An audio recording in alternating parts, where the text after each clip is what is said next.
Hi everyone, once again welcome back to my channel. My name is doctor Shashi Kumar. तो आज का video आपके लिए बहुत इंपॉर्टेंट है क्योंकि आज के इस वीडियो में मैं आपको वो सारे डॉक्यूमेंट्स बताने वाला हूं जो आपके रजिस्ट्रेशन फॉर्म में रिक्वायर्ड होगा।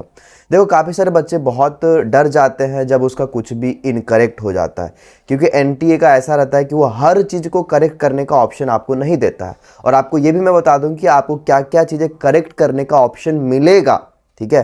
तो इस बात का ध्यान में रखते हुए आपको एप्लीकेशन फॉर्म को फिलअप करना है। मैं आपको ये बता दूं कि अगर आपने अभी तक एप्लीकेशन फॉर्म फिलअप करना स्टार्ट नहीं किया है तो भैया ये सारे डॉक्यूमेंट्स के लिस्ट है जो आपको तैयार रखना है, ठीक है। तो उसमें सबसे पहले आप ये समझ जाओ कि देखो, एनटीए के इंफॉर्मेशन बुलेटिन में काफी सारे इंफॉर्मेशन दिए हुए हैं। मैं आपसे ये भी रिक्वेस्ट करता हूं कि आपका भी ये दायित्व बनता है कि आप खुद से जाके एक बार इंफॉर्मेशन बुलेटिन को सही से पढ़ो और वहां पे जो भी इंफॉर्मेशन दिया हुआ है उसको अच्छे तरीके से समझो। ये भी आपका पार्ट है नीट का। ऐसा नहीं कि बायोलॉजी, केमिस्ट्री, एनसीईआरटी को पढ़ रहे हैं और रजिस्ट्रेशन फॉर्म में दिक्कत कर दिए, भैया तुम्हारा रजिस्ट्रेशन ही नहीं हुआ, ठीक है, तो एग्जामिनेशन ही नहीं दे पाओगे। फॉर्म रिजेक्ट भी होता है। पिछले साल काफ़ी बच्चे का रिजेक्ट भी हुआ। हर साल देखो, मेरे को नीट वाले स्टूडेंट को गाइड करते हुए 4-5 साल हो गए। हर साल मैंने बच्चों को देखा मिस्टेक करते हुए। कोई थंब इंप्रेशन में मिस्टेक करते हैं, कोई कुछ में मिस्टेक कर लेते हैं, ठीक है। तो स्टार्ट करते हैं इस वीडियो को यहाँ से। देखो, सबसे पहले आपको क्या करना है, ध्यान से सुनना। डॉक्यूमेंट्स रिक्वायर्ड मैं आपको बता दे रहा हूँ, ठीक है। तो सबसे पहले हम बात कर रहे हैं 3 मोस्ट इंपॉर्टेंट डॉक्यूमेंट का। वह है passport size photo, post card size photo, आपका सिग्नेचर और एक और आपका थंब इंप्रेशन। ये 4 मोस्ट इंपॉर्टेंट डॉक्यूमेंट है। आपको कैसे अपलोड करना इस पे भी हम आपको बताएंगे। तो सबसे पहले आप समझो कि आपका जो फोटोग्राफ होगा उसके लिए डायरेक्शन क्या एनटीए ने इस बार दिया है। आपका फोटोग्राफ व्हाइट बैकग्राउंड में होना चाहिए, प्रॉपर आपका व्हाइट बैकग्राउंड में होना चाहिए, क्लियरली आपका विजिबल होना चाहिए। एनटीए ने बहुत बार ये पूरे इंफॉर्मेशन बुलेटिन में इस बात को बोला है कि आपका फोटो व्हाइट बैकग्राउंड में होना चाहिए, फोटो आपका क्लियरली विजिबल होना चाहिए।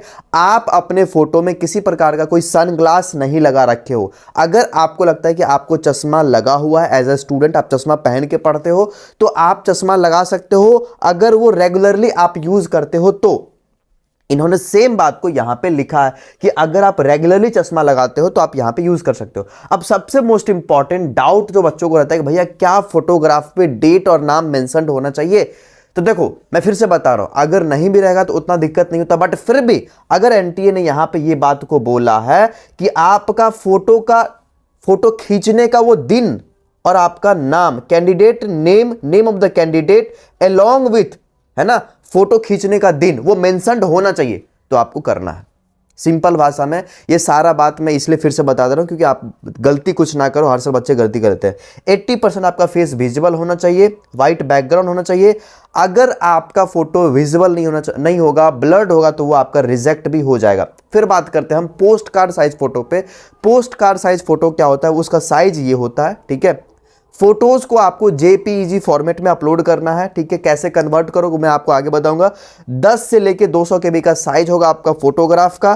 फिर हम बात करते हैं कि अगर आप किसी दूसरे का फोटो अपने बदले में अपलोड करते हो या फिर कुछ मिक्सिंग वगैरह कर लेते हो और गलती से भी अपने एग्जामिनेशन सेंटर पे चले जाते हो और पकड़े जाते हो, फिर आपका वो अनफेयर मीन्स के तौर पर आपको जेल हो जाएगा। आपको समझ रहे ना, पुलिस का कार्रवाई होगा, तो आप फिर वहां पर ऐसे भी आपका करियर पूरा बर्बाद हो जाएगा, है ना। आपका जो पासपोर्ट साइज का फोटो होगा वो जनवरी से पहले का नहीं होना चाहिए, 1 जनवरी से पहले का नहीं होना चाहिए, मतलब 1 जनवरी के बाद का ही होना चाहिए। देखो, दिक्कत यहीं पे आता है कि आप अपने मन से कुछ करने लग जाते हो। आप साइबर कैफे में फॉर्म भरवाने जाते हो, वो कुछ और कर देता है, तो आपको ये वाला मिस्टेक नहीं करना है। और आई होप कि आप ध्यान रखोगे, इतना बड़ा कॉम्पिटिटिव एग्जाम का तैयारी कर रहे हो और इस बात का ध्यान नहीं रखोगे तो कैसे होगा, ठीक है। तो एक व्हाइट बैकग्राउंड में फोटो चाहिए होगा और वही चीज आपका पासपोर्ट साइज फोटो होगा। और सेम फोटो को आप साइबर कैफे वालों को बोलोगे कि भैया इसका पोस्ट कार्ड भी हमको बनवा के दे दीजिए। अब उसको अगर नहीं पता है पोस्ट कार्ड, तो तुम बताओगे कि पोस्ट कार्ड होता क्या। देखो, पोस्ट कार्ड साइज फोटो होता है जिसका साइज 4.25 इंटू 3.5 इंचेस का होता है। अब यही पोस्ट कार्ड साइज फोटो जो होगा आपको एडमिट कार्ड में भी चाहिए होगा। तो आपका काम यहां पे ये है कि अगर तुम पासपोर्ट साइज फोटो निकलवाते हो, पोस्ट कार्ड साइज फोटो निकलवाते हो, तो उसका नंबर ज्यादा रखना, है ना। एक पासपोर्ट साइज फोटो खिंचवाओगे तो उसका 3-4 कॉपी करवा लेना। एक पोस्ट कार्ड साइज फोटो खिंचवाओगे तो उसका 1-2 कॉपी कर लेना, क्योंकि वो आपको जरूरत पड़ेगा। और अगर नीट निकल गया तो आगे भी आपको फोटोज का जरूरत पड़ेगा, है ना। फोटोज जो भी होंगे वो आपके जेपीजी फॉर्मेट में होगा। यहां पे मैं आपको एक और चीज बता दे रहा हूं कि अगर आपका फोटो जेपीजी फॉर्मेट में नहीं है, आपको कन्वर्ट करने नहीं आता, तो आप इंटरनेट पे जाओगे, कुछ एप्लीकेशंस आते हैं जो कि आपके फोटो के साइज को कम भी कर देगा, प्लस उसका फॉर्मेट भी चेंज कर देगा। साइज का ध्यान रखना है, 10 KB से लेके 200 KB के बीच में चाहिए होगा। अगर आप किसी फोटो को आईफोन से कैप्चर करते हो तो उसका साइज बहुत ज्यादा होता है, तो आपको यहां पे ध्यान रखना है कि फोटो का साइज कम कर लेना। फोटो के रिगार्डिंग सारा बात क्लियर हो गया? अगर हो गया तो कमेंट्स में लिखना है कि भैया आपने हर एक चीज क्लियर कर दिया फोटो के रिगार्डिंग। अब दूसरा चीज आता है, वो है हमारा सिग्नेचर। ठीक है, सिग्नेचर कैसा होना चाहिए? देखो, तुम्हारे पास अगर कोई व्हाइट बैकग्राउंड में कुछ है, ठीक है, जैसे मान लो ये व्हाइट का बैकग्राउंड हो गया, ठीक है, ये व्हाइट बैकग्राउंड है। यहां पे तुम्हें करना क्या है कि ब्लैक कलम लोगे, अपना रनिंग हैंड में, याद रखना, रनिंग हैंड में सिग्नेचर करोगे और इसका फिर फोटो खींचोगे, फिर इसको अपलोड करोगे। अब सिग्नेचर जो तुम्हारा होगा वो कैपिटल लेटर में नहीं होना चाहिए। रनिंग हैंड कहने का मतलब दैट शुड बी इन, जैसा तुम करते हो वैसा ही होना चाहिए। अगर वो स्मॉल है तो स्मॉल चलेगा, अगर कैपिटल करते हो तो ठीक है, लेकिन ऐसा नहीं कि जानबूझ के तुम SHASHI ऐसे नाम लिख रहे हो कैपिटल में, नहीं, ऐसा नहीं। वो रनिंग हैंड में तुम्हारा सिग्नेचर होना है। सिग्नेचर की रिगार्डिंग डाउट खत्म। व्हाइट बैकग्राउंड में ब्लैक कलर से लोगे, हो जाएगा। फिर उसको कैप्चर करना, फिर स्कैन करना, फिर साइज को कम करना और फिर उसको अपलोड करना। ये बातें मैं क्यों बता रहा हूं? क्योंकि जब तुम एप्लीकेशन फॉर्म फिलअप करने जाओगे तब तुम ऐसा ना करो कि यार जब डॉक्यूमेंट वाला सेक्शन आया तब हम डॉक्यूमेंट्स को ढूंढ रहे हैं, ऐसा इसलिए। ठीक है, चैनल को सब्सक्राइब कर लेना, क्योंकि आगे भी एडमिट कार्ड आएगा, जो भी इंफॉर्मेशन होगा वो मैं आपको बताते रहूंगा। प्लस नीट के लिए मैं गाइड भी करते रहता हूँ, काफ़ी समय से गाइड कर रहा हूँ, तो ये भी तुम्हारे लिए बहुत इंपॉर्टेंट होगा। प्लस कोई डाउट हो, एक्स्ट्रा डाउट, तो वो मुझे तुम इंस्टाग्राम पे पूछ सकते हो। ठीक है, साइन का मैंने बता दिया। अब देखो, लेफ्ट एंड राइट दोनों हैंड के फिंगर्स एंड थंब इंप्रेशन चाहिए होगा। अब ऐसा नहीं कि थंब इंप्रेशन अलग से दे रहे हो और फिंगर्स का अलग से दे रहे हो। तुम्हें करना इतना सिंपल भाषा में, फिर से एक व्हाइट पेपर लेना, अपना ये हैंड को और ये हैंड को इंक में डुबोना और उसको एज इट इज ऐसे लगा देना पेपर पे, और उसका फिर फोटो खींच लेना, फिर उसको स्कैन करना, फिर उसका साइज कम करना, फिर उसको अपलोड करना। सिंपल, यही चीज आपको करना है। तो ये हो गया, ये भी आपका जेपीजी फॉर्मेट में होगा। साइज आप देख लो, साइज आपका फिर से 10 KB से लेके, यहाँ पे आप देखते भी जाना, मैं दिखाया नहीं, साइज आपका यहाँ पे भी 10 से 200 KB का होगा। ठीक है, फोटोज का साइज यहाँ पे देख लो, सिग्नेचर का 4 KB से लेके 30 KB के बीच में होगा। ठीक है, और यहाँ पे आपका पोस्ट कार्ड साइज का फोटो यहाँ पे दिया हुआ है। तो ये चीज हो गया आपका क्लियर, ये इन्फॉर्मेशन आपका क्लियर हो गया। अब मैं आपको बता रहा हूं कि यहां पे आप इंक कौन सा यूज कर सकते हो। यूज ब्लू इंक और white paper two capture clear impression of finger. अब आपको चाहिए होगा क्लास 10th का passing certificate. Passing certificate is different from marksheet. बहुत सारे बच्चों को यहां पे डाउट होगा कि भैया पासिंग सर्टिफिकेट मेरे को नहीं मिला तो मैं क्या करूं। देखो, बहुत सारे क्लास 12th क्लास 10th में क्या होता था ना कि मार्कशीट में ही लिखा रहता था नीचे में पास।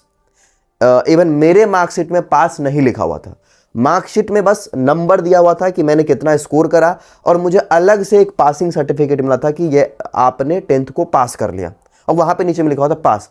तो मेरे केस में मार्कशीट अलग था और पास अलग था। ठीक है, तो यहां पे आपको क्या बोला जा रहा है कि आपको क्लास 10th और क्लास 10th की पासिंग सर्टिफिकेट भी चाहिए होगा और मार्कशीट भी चाहिए होगा। अगर आपके पास सिर्फ मार्कशीट है, पासिंग सर्टिफिकेट नहीं है, तो आप अपने स्कूल से जाके मांग सकते हो पासिंग सर्टिफिकेट। जिस स्कूल से आपने क्लास 10th करा वो आपको पासिंग सर्टिफिकेट दे देंगे।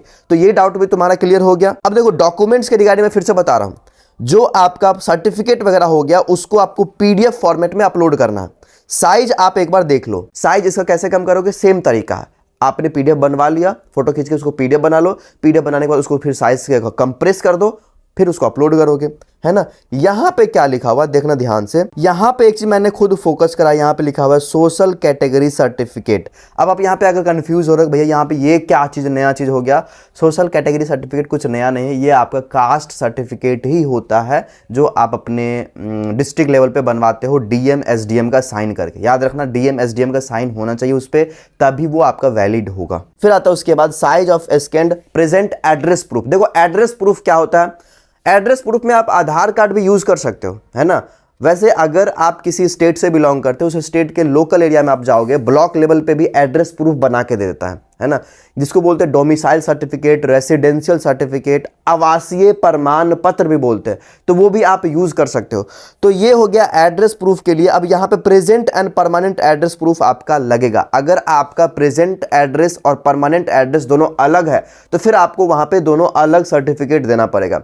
तो आपको यहाँ पे करना यह है कि आप अपने लोकल एरिया में ब्लॉक लेवल पे अगर आप हो तो 1 से 2 दिन में भी बना देता है। अगर आप पास आधार कार्ड प्रॉपर है तो वो भी आप यूज कर सकते हो। इसमें आप क्या क्या यूज कर सकते हो फिर से देखो, आधार कार्ड, पासपोर्ट, वोटर आईडी, है ना, अगर आपके पास कोई बिल हो, बिल वगैरह यूज कर सकते हो। फिर उसके बाद एनआरआई कैंडिडेट के लिए, अगर आप फॉरेन कैंडिडेट हो, कहीं और से नीट का फॉर्म भरने वाले हो, तो आपको वहां का प्रूफ देना पड़ेगा, ठीक है। उसके बाद size of scan copy of PWD.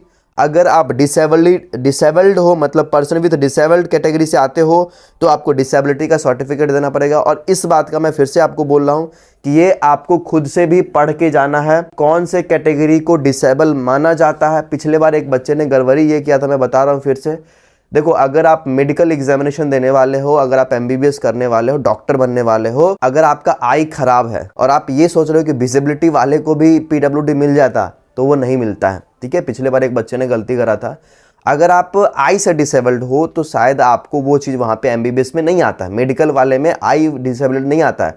यहाँ पे आप एमबीबीएस के लिए एलिजिबल ही नहीं होगे अगर आप आई से डिसेबल हो। तो इस बात का भी ध्यान रखना कि कौन सा कैटेगरी पीडब्ल्यूडी में आता है। बाकी आपका रिजेक्शन भी हो सकता है फॉर्म का। अगर आप पीडब्ल्यूडी कैटेगरी वगैरह लेते हो तो उसमें क्या है, मेडिकल सर्टिफिकेट आपका चाहिए होगा, वो सर्टिफिकेट को भी आपको देना पड़ेगा। तो ये सारे डॉक्यूमेंट्स के लिस्ट है जो आपको पहले से तैयार रखना है एप्लीकेशन फॉर्म फिलअप करने से पहले। मैं आपको ये भी बता दूं कि अगर आप एप्लीकेशन फॉर्म में कुछ मिस्टेक कर लेते हो तो क्या मिस्टेक्स को आप बदल सकते हो। अगर आपको ये पहले से पता होगा तो आप मिस्टेक करोगे नहीं। देखो, एनटीए ने यहाँ पे क्लियर कट मेंशन करा है, the all candidates shall ensure that information like his her, मतलब उसका खुद का नेम, मदर्स फादर्स का name, gender, date of birth, category, PWD status, mobile number, email ID, photograph, left right hand thumb impressions, finger, है ना, signature, choice of cities for examination centre provided by their own application form is correct and their own. Candidates are advised to exercise the utmost care in filling up correct details in the online application form.